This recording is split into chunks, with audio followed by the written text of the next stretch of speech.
Hello everyone, and welcome back to Clocked In with the Press, hosted at Altman Studios in Brentwood, California. In this podcast, we highlight individuals and organizations in the community that we believe deserve your attention. Not everything stated in this podcast is supported by or reflects the beliefs of the press. If you have something that you would like to share with us, please let us know on Twitter or Instagram at PressClockedIn or on Facebook at thepress.net. This is your host, Caitlin Gleason, clocking in. So, Merry Christmas, everyone. As mentioned in the previous episode, all of our episodes in December are going to be catered toward highlighting specific charities, nonprofits, and donation programs that are seasonally based on Christmas time. This week, we are going to be talking to two individuals who are greatly involved in the program called Brentwood Regional Community Chest, or BRCC. This program is a cooperative effort in the community that focuses on giving aid to those in need during the holiday season. Before I bring on the guest for today, however, let's go over the top stories of the week. More than 1,000 people gathered in the streets of Brentwood Shopping Complex Thanksgiving morning to make room for the dinners they would be enjoying later by participating in the 8th annual Brentwood Turkey Trot 5K run. The November 25th race, which began at 8 a.m. in the parking lot of the AMC movie theater, serves as an annual joint fundraiser for the Brentwood Union School District and the Liberty Union High School District to support their physical education and athletics programs. All of the profits from the event, roughly $50,000 for the 2021 run, are funneled back into the programs to fund things that the schools will not normally be able to afford through their traditional budgets. For the elementary schools, this means investing in new equipment for activities like disc golf, while the high schools are able to buy team uniforms and equipment such as pole vaulting gear that would be too expensive to replace otherwise. Coming in at number 2, most people in East County probably think of public transportation or The Simpsons when they hear the word BART, but there's another organization bearing that moniker that offers services of a different kind. BART, that's B-A-A-R-T, Bay Area Addiction Research and Treatment of Antioch, is a medication-assisted treatment clinic of opioid use disorder that offers a variety of services with little to no cost for individuals who may be unable to pay for treatment. In addition to medication-assisted treatment, BART offers counseling, primary care services, addiction education, relapse prevention support, and disease screenings for high-risk people. Working through the stigma of addiction and relapse is part of the process. Treatment Center Director Rosemarie Laguna said patients can always expect help when they walk through the clinic doors.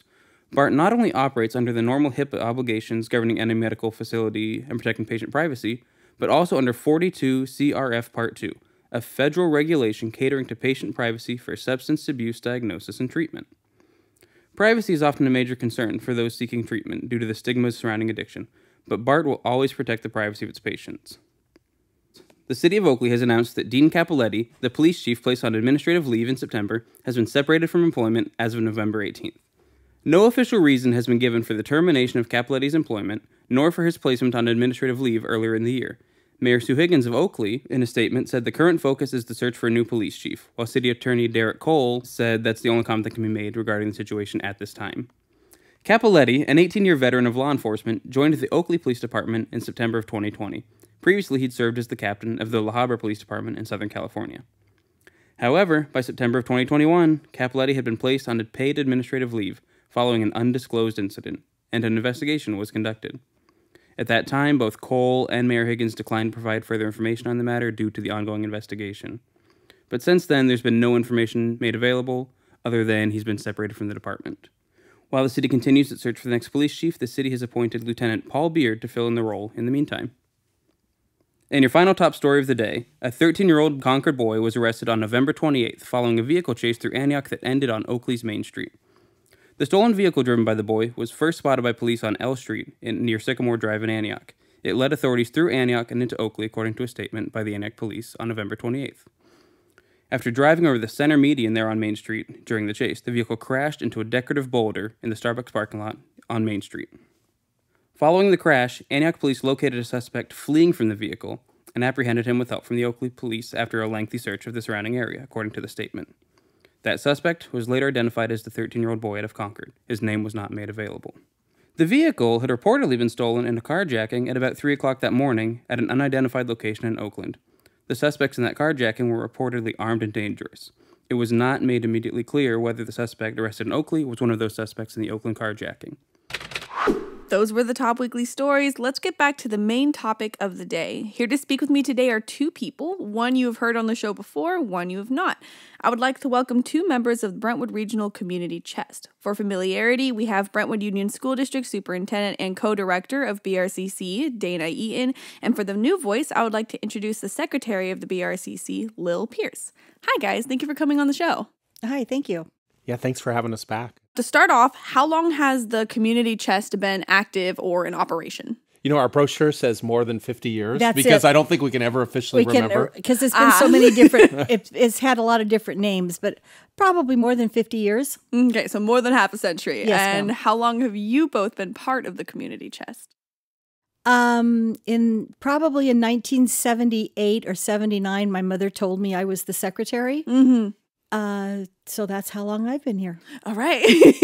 Yeah, and then I was drafted in. I was voluntold back in 2003. So I opened up a brand new school called Pioneer Elementary that was named partly in honor of Lil's mom, Rose.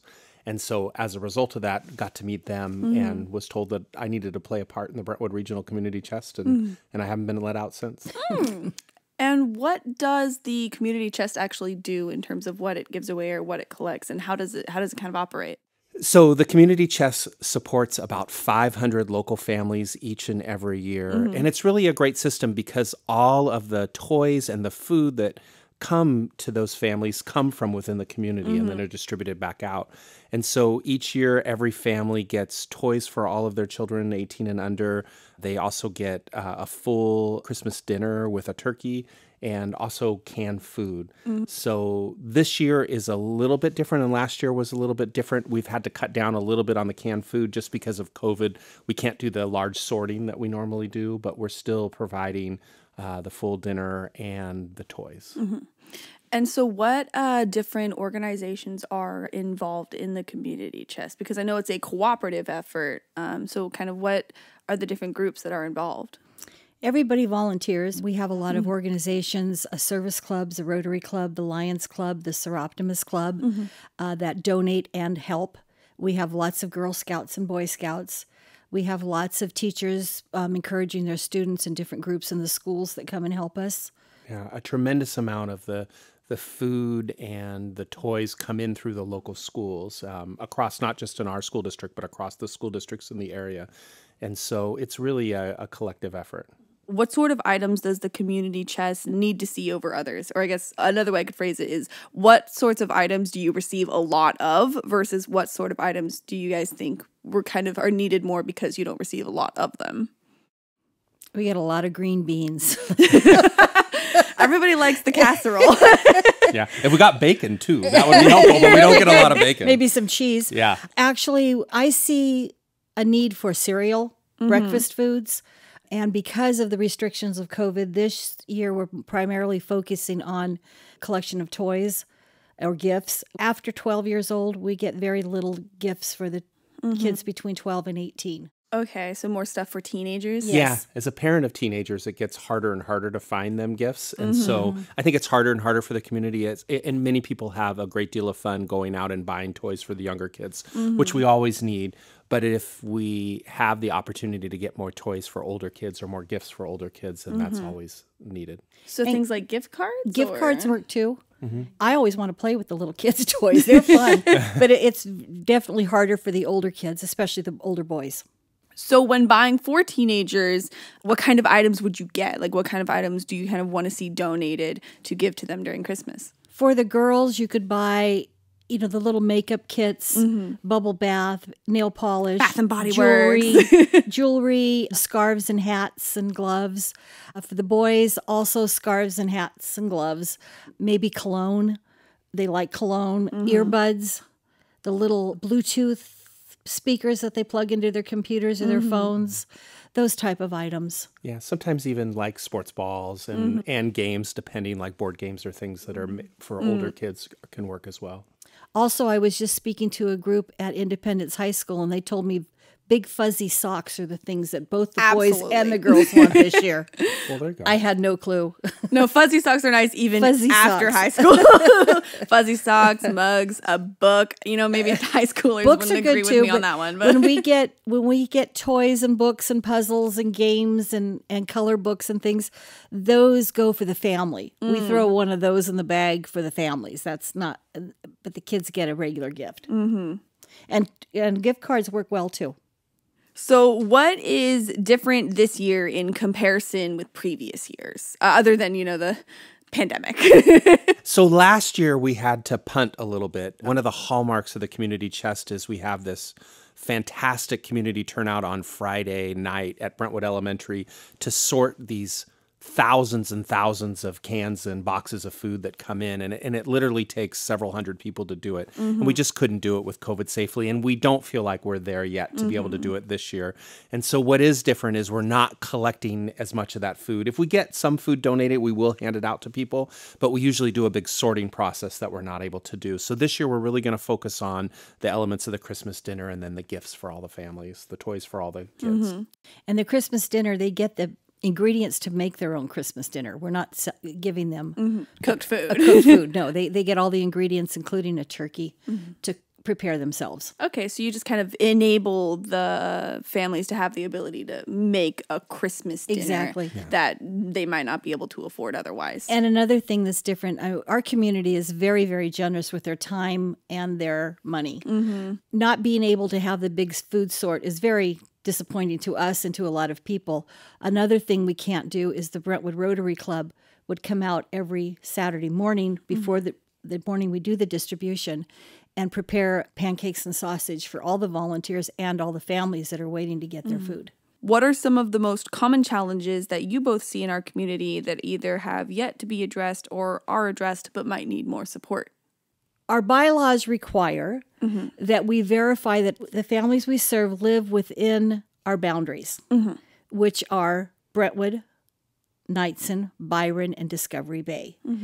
To do that, we have to have identification so we know that the person is who they say they are, to match with some proof of residency, like a phone bill or PG&E bill or a car registration, something like that. We don't share any information with any other agencies. So that information is only for our purposes to verify that, and then it gets shredded at the end. I think another ongoing issue that we see is that we have many families that continue to experience hunger, not just in the holiday season, but throughout the year. And so one of the things that we try to do is to help support other organizations that provide support all the way through the year, so that because there are families that don't just need a meal on Christmas, but they need one on January 15th too. And so we're trying to help those organizations that provide that support in our community. Because we use city and school facilities, people think we are a government or some sort of organization that's going to share their information with somebody. We don't do that. So there's a large amount of confidentiality that comes with Yes, people absolutely. who participate in the program. We don't share that information with anyone. So with both of your experiences in the community chest, do either of you have any outstanding experience or memory with it that you would be willing to share with our listeners? One of my favorite memories is we had a family that was getting help from us for a couple years in a row. And then they were able to get on their feet, and then they came back and were volunteers for us and helping other families. And I think that's really one of the beauties of our program, is it's really a community helping their own. That's the way that Lill Pierce set it up, and we've tried to carry on in that tradition. We had our first registration session on Saturday, and one family came up and said, we need food, but we want to help too. How can we help? And I thought that was very nice. And there are people, there's one man that I've seen for the last 30 years who comes and helps us. He used to get a basket, and now he comes every year. You don't see him the rest of the year, but he comes every year and helps us. And I love to see the kids who get a bicycle, the look on their faces, because they are not expecting it. It's so cute.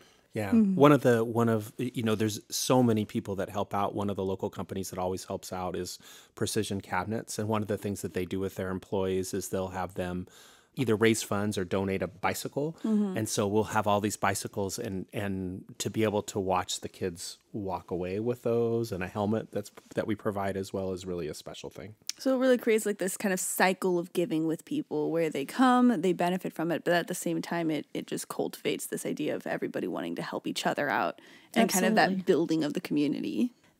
Every year someone will hand us a card that says thank you. It's just wonderful to see. My favorite part is calling people and asking them to use their equipment or use their forklift or their pickup, their box truck or their fruit bins. And they just hand it over with no questions asked. They're very happy to help. They're just like, here you go. Here are the keys. Don't crash it. There's one gentleman that doesn't even say hello when he answers the phone. He just says, what do you want now?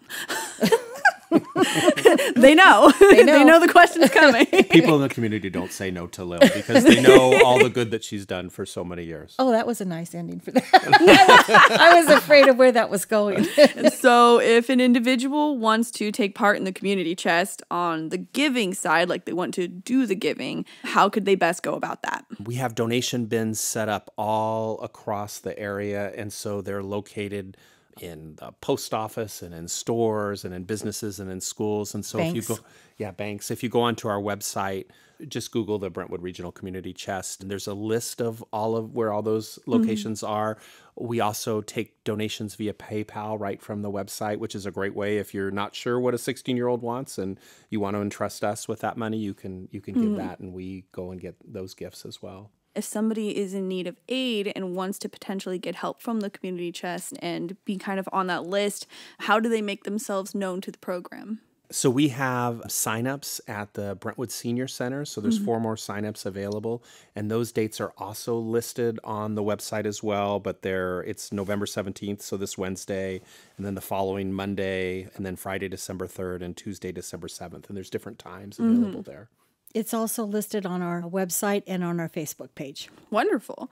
So then one of the final questions that I have for both of you is, as, two people who do a lot for the community and participate in this program, why do you think it is so important that we focus on community aid during the holidays? Because everybody needs to have a nice holiday. Kids need to go back to school and hear what other people did and know they did the same thing. So it's the idea of like uplifting the community as a whole and not just leaving people out, but making sure everybody's included in that feeling of a holiday. You said that very well. Thank you. On that note, actually, not to sound like a Hallmark movie, but it is incredibly easy to forget what Christmas is all about in the holiday season. We get bogged down staring at our long list of people to get presents for. Maybe we don't enjoy parties. Maybe it's the cold that makes you wish we were already past winter. However, as we go about the holidays, it is important to remind ourselves to be thankful for family, for friends, for a roof over our heads, and for food in our bellies. Rather than dreading the cost of presents, look forward to the time we can spend with those who matter most. More importantly, however, take a chance to consider giving some time to those who don't have the things that we take for granted. By either volunteering for a nonprofit, donating to a charity, or even just making efforts to show kindness to those we encounter, it is vital that we take action towards the betterment of our community. So, Dana, Lill, before I end the interview, is there anything else you both would like to share with our listeners? I get a lot of people say, how do you do what you do? Dana and I could not do this without all the volunteers and all of our supportive community. It's amazing to me, and it's always the most feel-good part to see people in our community that come out just to help other community members. One person couldn't do this operation that we do. There's a lot of people that help us. And so I tell people, you don't have to do something as big as this. You can donate $1. You can donate $10. You can donate a bicycle, or you can donate a little tiny little puzzle or toy. One little thing makes a big difference. Yeah, so it's kind of like, when you're pushing a really heavy rock up a hill, by yourself, it's probably not going to happen. Exactly. But if there's 10 of you, it'll eventually make it over after a few hours. And it's really heartwarming for me to see the people in the community that come out and help, and the ones that have their kids with them who are really excited. knowing they're going to have a nice Christmas. Yeah, always the event, and we're always nervous before it. Are we going to have enough volunteers? Are we going to have enough food? Are we going to have enough toys? And we always have more of everything than we need, and it just always is. It really reminds you what a remarkable place that Brentwood is, and how great the people are, and how lucky we are to live here. And so we're happy to be part of that. Yeah. Well, thank you both so much for being willing to come on the show. I really appreciate the amount of effort that you both are just putting into giving back to the community and uplifting people and making sure that no one's really left behind in the holidays. Thank you. Thanks so much. That's it for today's episode of Clocked In with the Press. I appreciate all of you taking your time to tune in and hear about the different ways you can be involved in our community. If you're interested in participating in the Regional Community Chest or any of the nonprofits we have featured, you can check out the link tree in our Instagram at PressClockedIn or in the description of respective episodes. You can also stay updated on the latest Contra Costa County happenings at www.thepress.net. We can hope for things to get better all we want, but without taking action ourselves, the struggles we wish to be resolved will continue to prevail. I look forward to speaking with you all next week. This is your host, Caitlin Gleason, clocking out.